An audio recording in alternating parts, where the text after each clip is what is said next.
Un pomeriggio, ben ritrovati in questa puntata di Chiesa e Città. Parliamo della figura di Marcello Labor, lo facciamo come sempre assieme al Vescovo Monsignor Trevisi, grazie per essere tornato nei nostri studi. Poi sono con noi Luca Bellani dell'Associazione Amici di Siloe, amici di Don Marcello Labor. Don Marcello Labor. E poi abbiamo anche Don Manfredi Poilucci, sacerdote, che ringrazio per essere venuto nei nostri studi. Allora, Monsignor Trevisi, dicevamo prima, una vita tutto sommato breve quella di Marcello Labor, perché 1890-1954, però una vita intensa e piena di scelte anche. Intensa e piena di scelte, di una testimonianza che ha lasciato il segno, e siamo qui ancora a parlarne e a invitare anche a pregare, perché lo riteniamo un santo anche se non è ancora canonizzato. Medico dei corpi anzitutto, e poi anche medico delle anime, un grande educatore e formatore delle coscienze, e poi una sua storia del tutto particolare, con delle scelte davvero impegnative che ancora oggi ci portano ad essere ammirati del coraggio anche di scelte grandi che ha fatto. Peraltro è anche una personalità che, diciamo, volente o nolente, anche, come dire, inquadra nella sua biografia parecchio anche della biografia, diciamo così, della storia di queste terre, se vogliamo. Certamente. Lui nasce e muore a Trieste, ma però anche vive nell'Istria, Pola, Capodistria, e subisce anche le tragedie di questa terra, perché è di origine ebraica, poi si converte al cattolicesimo e poi diventa da sposato, poi rimane vedovo, padre di famiglia, ma già convertito al cattolicesimo. Poi fa la scelta di entrare in seminario e diventerà addirittura rettore del seminario, parroco della cattedrale di San Giusto, per cui diciamo anche con una personalità di spicco all'interno del presbiterio. Che cos'è l'associazione che appunto ricorda anche nel nome Marcello Labor? L'Associazione Siloe Amici di Don Marcello Labor è un'associazione che ha come compito la valorizzazione del personaggio Marcello Labor, sia da un punto di vista laico che da un punto di vista religioso. Io ad esempio seguo la parte laica, nel senso appunto che il mio compito è divulgare la figura di Don Marcello Labor, e quindi organizzo degli eventi come possono essere delle conferenze. Ho intrattenuto dei rapporti di collaborazione con alcune biblioteche sia locali che con il Centro Ricerche Storiche di Rovigno, al quale abbiamo donato recentemente dei volumi in merito.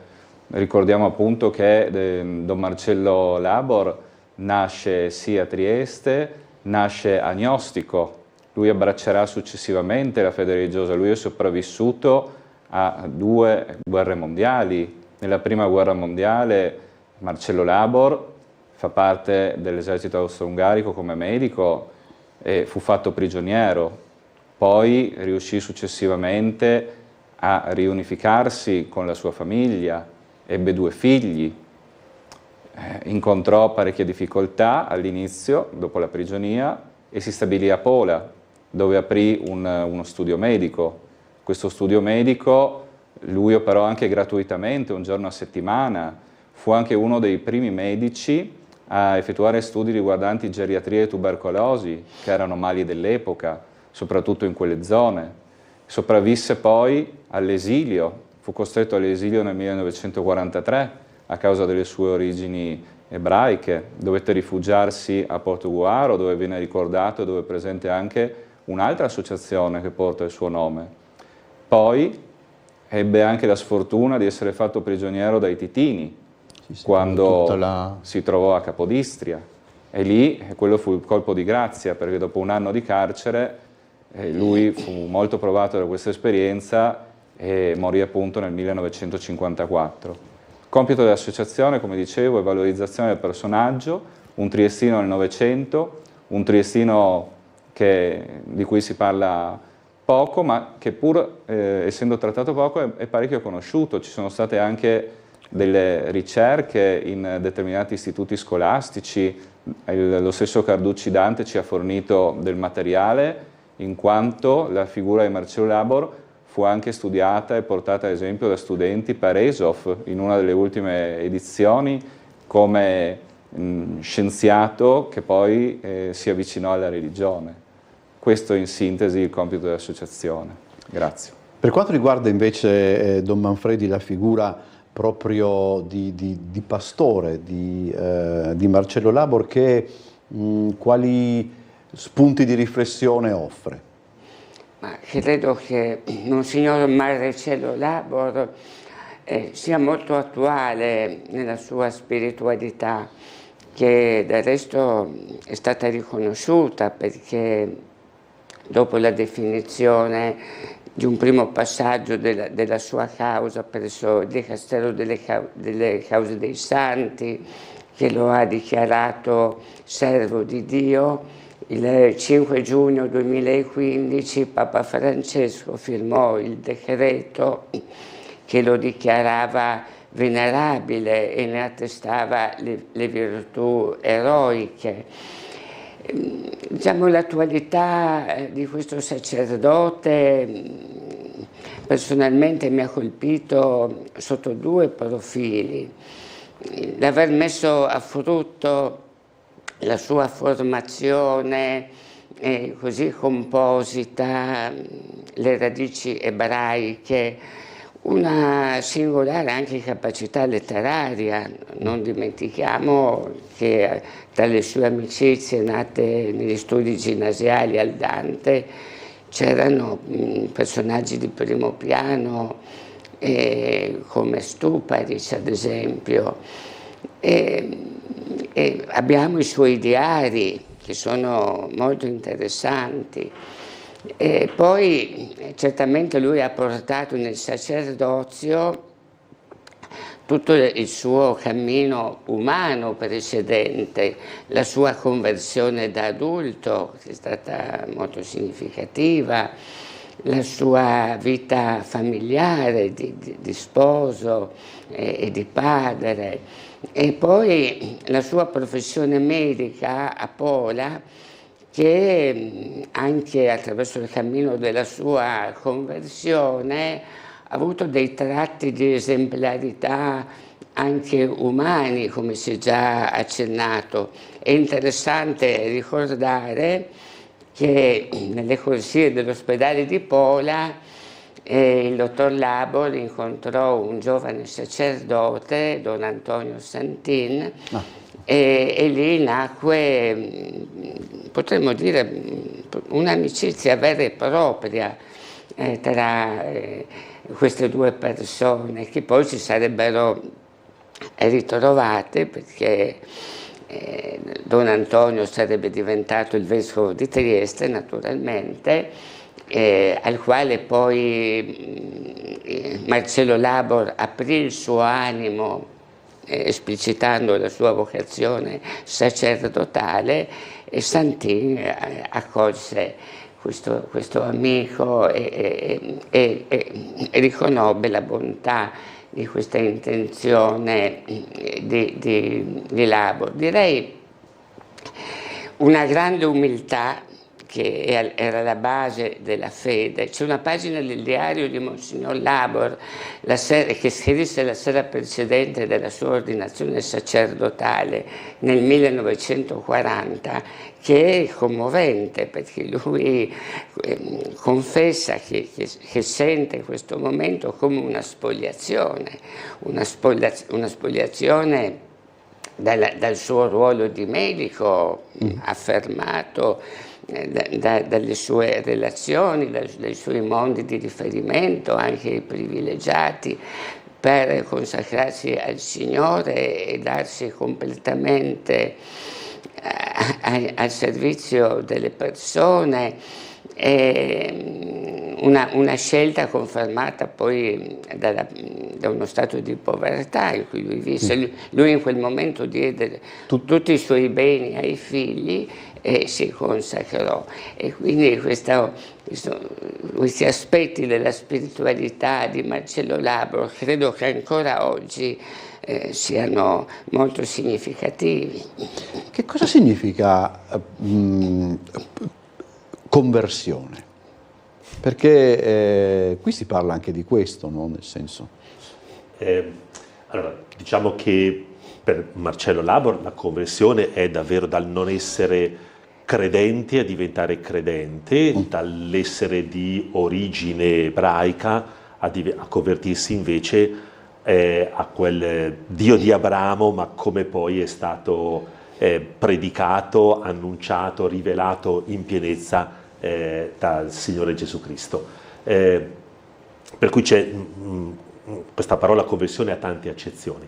C'è quella conversione poi continua alla quale tutti siamo chiamati, che è questo approfondimento della fede, questa fede vissuta in modo pieno, intenso, che richiede un cammino quotidiano e anche di cambiamento per passare da una fede che talvolta rischia di interessare soltanto alcuni aspetti della nostra vita, della nostra personalità, a diventare invece una fede che diventa un rapporto pieno con il Signore.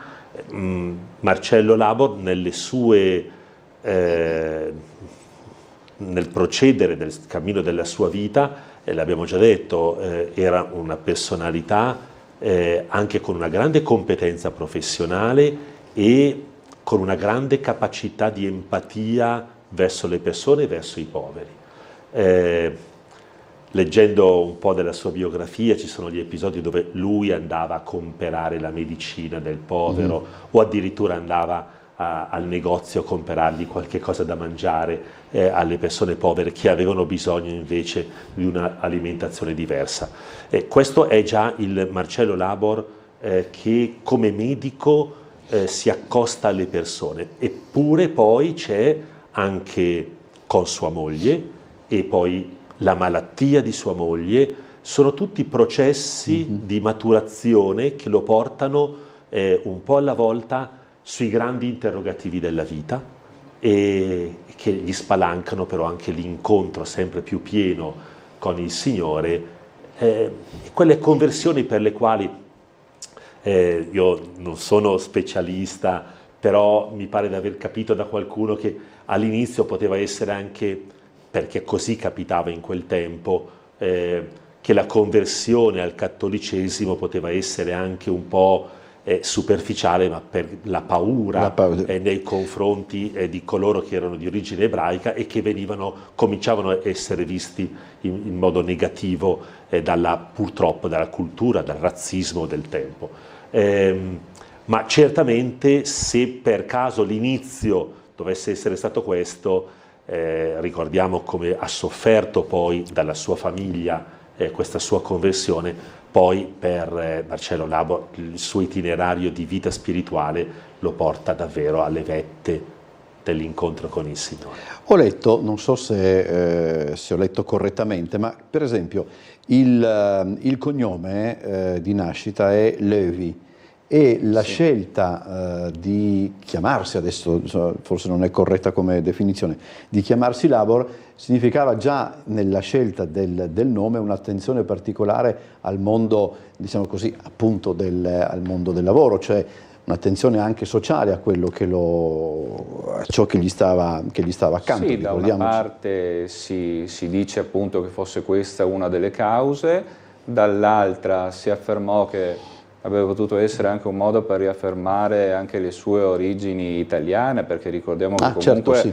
Don Marcello Labor studiò al ginnasio italiano, che a quel tempo era parecchio osteggiato sotto l'impero austro-ungarico, in quanto fu vietato anche il nome che gli fu dato invece in seguito, ovvero Ginnasio d'Antalieri. E comunque ci sono anche dei carteggi che riguardano lui e Scipio Slateper, quindi diciamo che certamente non fu un irredentista, però e aveva piacere di affermare comunque le sue origini italiane e il fatto di studiare presso un istituto italiano. Poi lui si trasferì nella prima università a Graz nel 1912 e raggiunse la laurea in medicina e diventò quindi medico nel 1914 a Vienna. Quindi siamo proprio alle soglie della prima guerra mondiale quasi, no? A quel punto lì scoppiò il primo conflitto, la famosa, alcuni storici la chiamano la guerra dei 30 anni perché si tratta di due eventi parecchio ravvicinati, prima e seconda guerra mondiale, per qualche storico possono essere anche direttamente collegati in un unico grande conflitto che sconvolse il mondo. E da lì, come si evince dalle varie letture, iniziò questo suo peregrinare, questo suo dover affrontare queste 1000 difficoltà, sia da solo che assieme alla sua famiglia, che lui protesse in più modi, insomma, anche con l'avvento poi della vocazione religiosa. Mi sono scordato di chiedere, c'è un concerto, no, perché l'altro anno si ricordavano appunto i 70 anni della scomparsa di Marcello Labor, quest'anno verso ottobre, se non mi sbaglio, c'è un appuntamento particolare. Sì, c'è un accordo con la cattedrale di San Giusto e la civica cappella del Comune di Trieste per un concerto in memoria di Don Marcello Labor, che verrà ricordato alla cattedrale di San Giusto, dove chiuse proprio la sua carriera religiosa e dove fu acclamato proprio durante le esequie da una folla che viene testimoniata da varie raccolte di fotografie dell'epoca. Abbiamo un paio di minuti ancora. Don Poilucci, lei ha letto anche gli scritti, no, di Monsignor Labor. Che scritti sono? Sì, dunque devo dire che sono scritti godibili, che si leggono molto volentieri. Labor aveva una finezza di scrittura e poi aveva una parola garbata, accattivante, attraente. È noto che Monsignor Marcello Labor era un apprezzato conferenziere, anche veniva spesso chiamato per svolgere anche degli esercizi spirituali, delle meditazioni.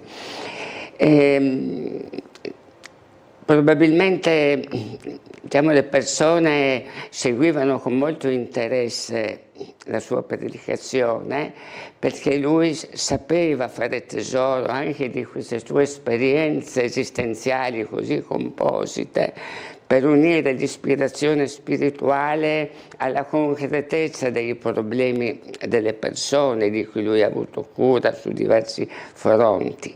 Poi c'è un aspetto che a mio avviso è molto interessante.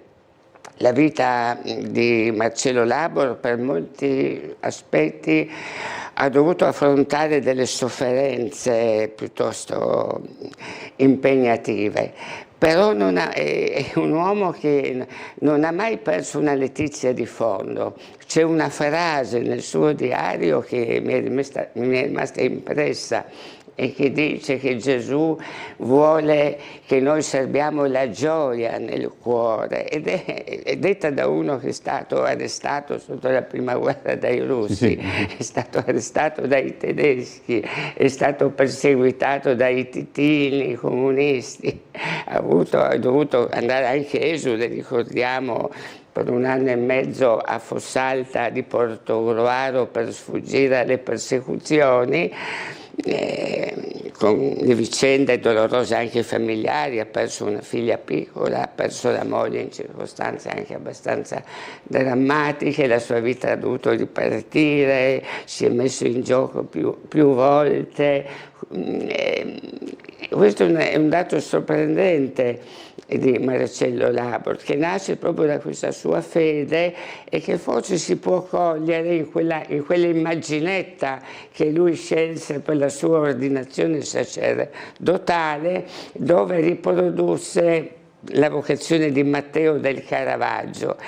E in questo incontro, che lui evidentemente sentiva molto forte, tra la misericordia di questo sguardo compassionevole e tenero del Signore Gesù, che lo chiamava al sacerdozio, e lo stupore per considerare la propria miseria, e in questa feconda contaminazione Marcello Labor rivelava il motivo di questa sua felicità di fondo.